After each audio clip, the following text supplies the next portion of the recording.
Hello everyone and good day, especially to our viewers who wanted to discover and understand well about yourself. Today, we will talk about the philosophical perspectives of self, and this is the part 1 of the 2 episodes.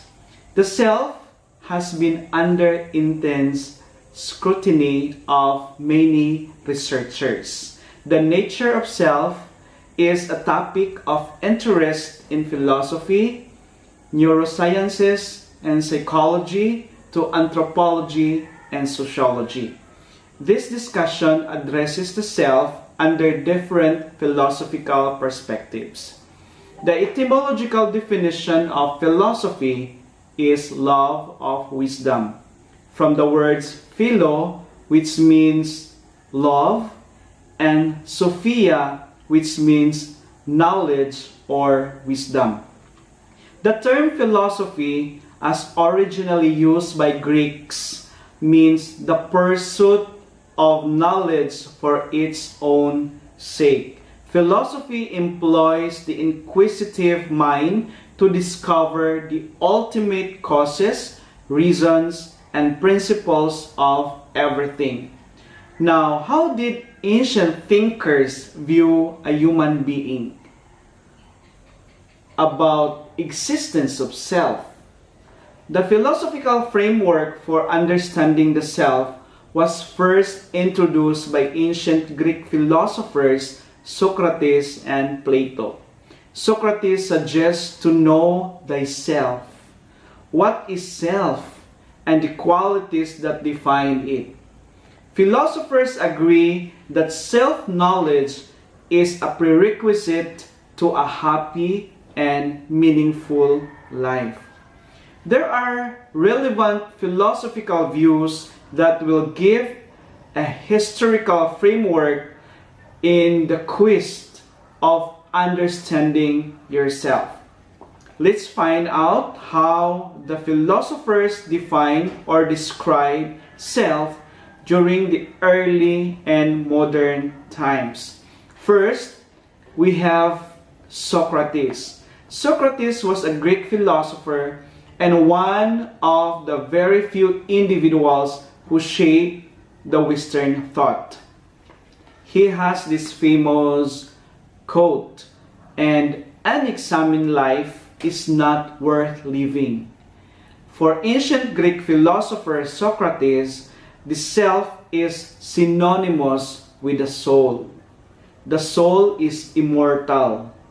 Socrates believed that every human possesses an immortal soul.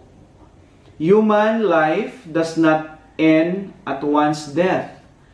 Socrates explained that death is the departure of the soul for the eternal world.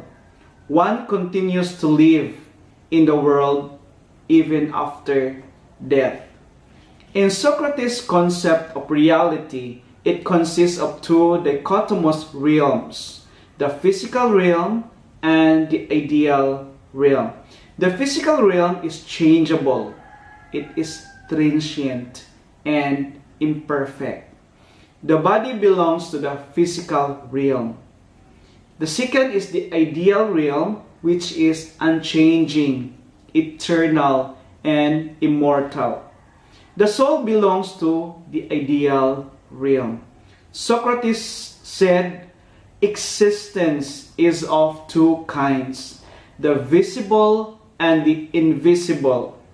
The visible existence changes while the invisible existence remains constant. According to Socrates, this is the state of human being. Socrates was the first thinker to focus on the full power of reason, on the human self, who we are, who we should be, and who we will become. The soul strives for wisdom and perfection, and the reason is the soul's tool to achieve an exalted state of life. Our preoccupation with bodily needs such as food, drink, sex, pleasure, material possessions, and wealth, keep us from attaining wisdom. Goodness or beauty is the most important of all. A person can have a meaningful and happy life only if he becomes virtuous and knows the value of himself, that can be achieved through constant soul searching. For him, this is best achieved when one tries to separate the body from the soul as much as possible. Soul searching must begin at the source of all knowledge and significance, and it is the self. The Socratic method, the so-called introspection, is a method of carefully examining our thoughts and emotions to gain self-knowledge. The second philosopher is Plato. Plato was the student of Socrates. He wrote the Socratic dialogue, where Socrates was the main character and speaker. Plato's famous line, "Good actions give strength to ourselves and inspire good actions in others." He said that the soul is immortal. Plato believed that the self is synonymous with the soul. Plato's philosophy of the self can be explained as a process of self-knowledge and purification of the soul. And the soul consists, or the self consists of three parts. The first one is the appetitive, or the sensual. This comprises the elements that enjoy sensual experiences. The physical appetite includes our basic biological needs, such as hunger, thirst, and sexual desire. The second is the rational, or the reasoning. This part that loves truth and should rule over the other parts of the soul through the use of reason. This element forbids the person to enjoy sensual experience. Reason is the drive and the divine essence that enables us to think deeply, make wise choices, and achieve a true understanding of eternal truths. And the third is the spirited, or passion, or feeling. This part loves honor and victory. This element is inclined toward reasons but understands the demands of passion. The spirit, or passion, includes basic emotions such as love, anger, ambition, aggressiveness, and empathy. These three elements of ourselves are in a dynamic relationship with one another, sometimes in conflict. When conflicts occur, Plato believed that it is the responsibility of our reason to sort things out and exert control, restoring a harmonious relationship among the three elements of ourselves.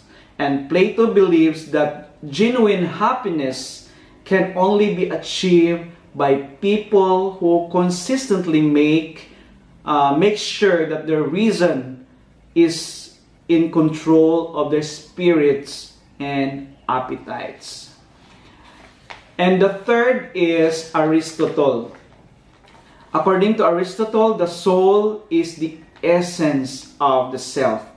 For Aristotle, the body and soul are not two separate elements, but only one thing.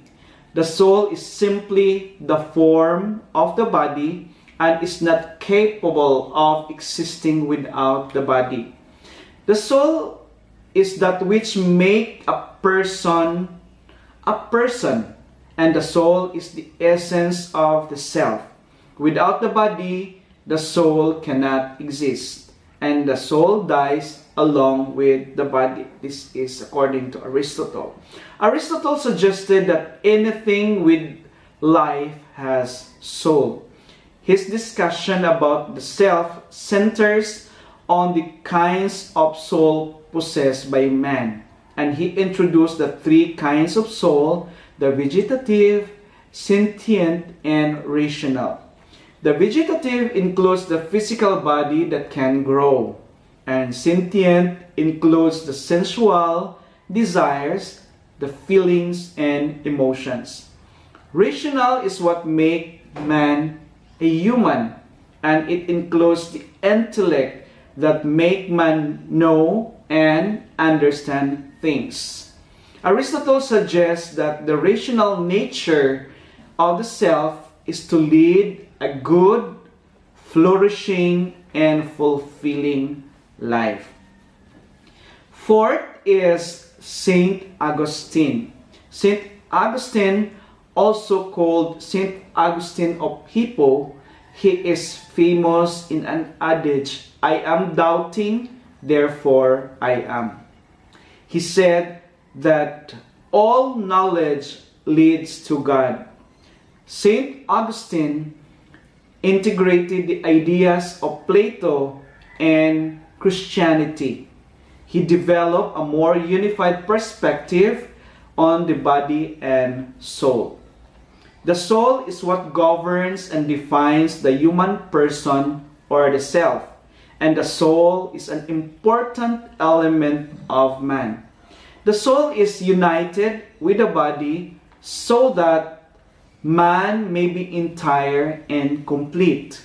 The physical body is different from and inferior to its inhabitant, the immortal soul. Augustine described that humankind is created in the image and likeness of God. And Augustine believed that God is transcendent, and everything created by God, who is all good, is good. Therefore, the human person, being a creation of God, is always geared toward the good. And the self is known only through knowing God.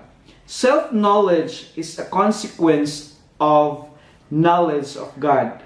For Augustine, knowledge can only come by seeing the truth that dwells within us. The truth of which Augustine spoke refers to the truth of knowing God. God is transcendent, and that the self seeks to be united with God through faith and reason. In Augustine's mission to discover the truth on the existence of God, he developed the fundamental concept of the human person and thus provided the philosophical principle, "I am doubting, therefore I am." The fifth philosopher is René Descartes. René Descartes was a French philosopher, mathematician, and scientist. Descartes proposed the doubt was principal tool of disciplined inquiry. He is famous of an adage, "Cogito ergo sum." In English, "I think, therefore I am." The phrase, "I think, therefore I am," is the keystone of Descartes' concept of self. For him, the acts of thinking about the self, of being self-conscious, is in itself proof that there is self. For Descartes, the essence of the self, a thinking entity that doubts, understands, analyzes, questions, and reasons. And there are two dimensions of the self. The self as a thinking entity and the self as a physical body. The thinking self, or a soul, is the non-material, immortal, conscious being and independent of the physical laws of the universe.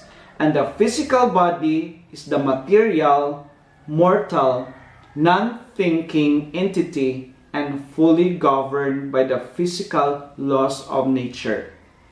The soul and body are independent of one another, and each can exist and function without the other.